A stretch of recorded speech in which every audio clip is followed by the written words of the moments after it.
नमस्कार दोस्तों, मैं हूं अमित। स्वागत करता हूं आप सभी का आपके इस यूट्यूब चैनल नॉलेज नोर में। दोस्तों, नई दिल्ली से वाराणसी आ रही वंदे भारत एक्सप्रेस को माधो सिंह रेलवे स्टेशन के पास इसका होम सिग्नल फेल होने के कारण यहां पर 23 मिनट तक रोक कर रखा गया। बाद में इसे कॉलिंग और सिग्नल के सहारे पास देकर रवाना किया गया। तो दोस्तों, यहाँ पर मेरे व्यूअर ने जानना चाहा है कि रेलवे में सिग्नल फेल होने का मतलब क्या होता है और यहाँ पर ऐसी कौन सी चीज़ें होती है कि जब सिग्नल फेल हो जाती है। तो दोस्तों, आज के इस वीडियो में हम इसी के बारे में डिस्कस करेंगे और जानेंगे कि रेलवे में सिग्नल फेल होने का मतलब क्या होता है। दोस्तों, जैसा कि आप सभी को पता है, ट्रेनें जितनी भी चलती हैं वह सिग्नल के सहारे ही चलती हैं। यानी कि लोको पायलट को जिस प्रकार से सिग्नल मिलेगा उसी के अकॉर्डिंग वह ट्रेन को चलाते हैं, जिससे यहाँ पर सुरक्षित तरीके से इतनी सारी ट्रेनें एक ही ट्रैक्स पर चल पाती हैं।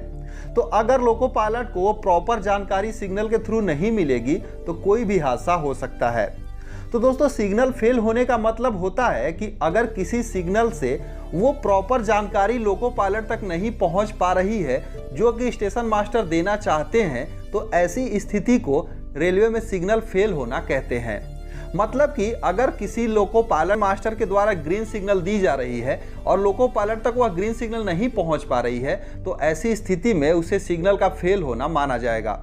तो दोस्तों, यहाँ सिग्नल फेल होने से कई सारी स्थितियां हो सकती हैं, जैसे कि अगर लोको पायलट को सिग्नल पर इस तरीके का कोई ब्लैंक स्थिति दिख रही है, मतलब कि कोई भी सिग्नल यहाँ पर नहीं जल रहा है, तो ऐसे स्थिति को सिग्नल फेल होना कहते हैं। या फिर अगर किसी सिग्नल में कोई भी जो है वो सिग्नल की लाइट है ब्लिंक कर रही है, यानी 60 सेकेंड तक होल्ड नहीं हो रही है, तब भी यहाँ पर ऐसी स्थिति में सिग्नल फेल होगा। या फिर किसी सिग्नल पोस्ट पर एक साथ दो सिग्नल जल रहे हों, ऐसी स्थिति में भी इसे सिग्नल का फेल होना कहते हैं। तो इस तरीके से इसके अलावा एक रीजन और भी है कि अगर किसी सिग्नल पोस्ट का ग्लास अगर टूट जाता है तब भी सिग्नल का फेल होना माना जाएगा। तो ये सारी चीज़ें हैं जिससे यहाँ पर सिग्नल फेल होना कहते हैं। यानी कि स्टेशन मास्टर वो प्रॉपर सिग्नल देना चाह रहे थे, लेकिन लोको पायलट तक वो सिग्नल नहीं पहुँच पा रही है। तो दोस्तों, सिग्नल फेल होने के अगर आप रीजन के बारे में जानना चाहते हैं कि आखिर ऐसी स्थिति किन किन कारणों से हो सकती है, तो इसके कई सारे रीजन है जिसके चलते सिग्नल फेल होता है। दोस्तों, सिग्नल होता क्या है कि जितने भी जो इस तरीके का पॉइंट देख रहे हैं जहां पर एक ट्रैक दूसरे ट्रैक से जाकर मिलती है, तो इन सारे पॉइंट्स को जोड़कर सारे को इंटरलॉक किया जाता है और इस तरीके से सिग्नल का इंफॉर्मेशन उस लाइट तक पहुंचती है। तो अगर किसी पॉइंट में कोई प्रॉब्लम हो जा रही है, यानी कि कोई पॉइंट जो है प्रॉपर तरीके से टच नहीं कर रहा है, तब वहां पर सिग्नल जो है प्रॉपर जानकारी उस लाइट तक नहीं पहुंचेगी, जिससे स्टेशन मास्टर की चीजें पता चल जाती है। तो ऐसी स्थिति में भी सिग्नल फेल हो सकता है।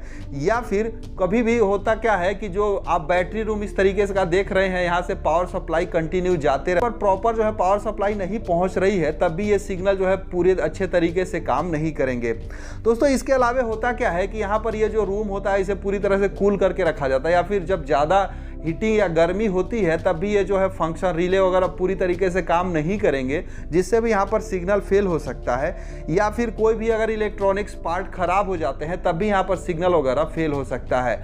तो इन सारी चीज़ों को देखते हुए अगर कोई भी इसमें से समस्या होती है तो सिग्नल फेल होगा, जिसके थ्रू यहाँ पर पूरी वो जो प्रॉपर जानकारी है उस सिग्नल पोस्ट तक नहीं पहुँचेगी, जिससे लोको पायलट उसे देख कर ये समझ जाते हैं कि अभी कोई सिग्नल में खराबी है और पहले वह ट्रेन को रोक कर स्टेशन मास्टर को सूचित करते हैं। जिसके बाद यहाँ पर जो है कॉलिंग और सिग्नल के सहारे या फिर जो है मैनुअली स्टेशन मास्टर जब परमिशन देते हैं लिखित अथॉरिटी के द्वारा, तब ट्रेनों को पास कराया जाता है। तो उम्मीद करते हैं आपको चीज़ें समझ में आई होंगी कि रेलवे में सिग्नल फेल का मतलब क्या होता है। सो इस वीडियो में बस इतना ही, मिलते हैं एक दूसरे वीडियो में, तब तक के लिए धन्यवाद।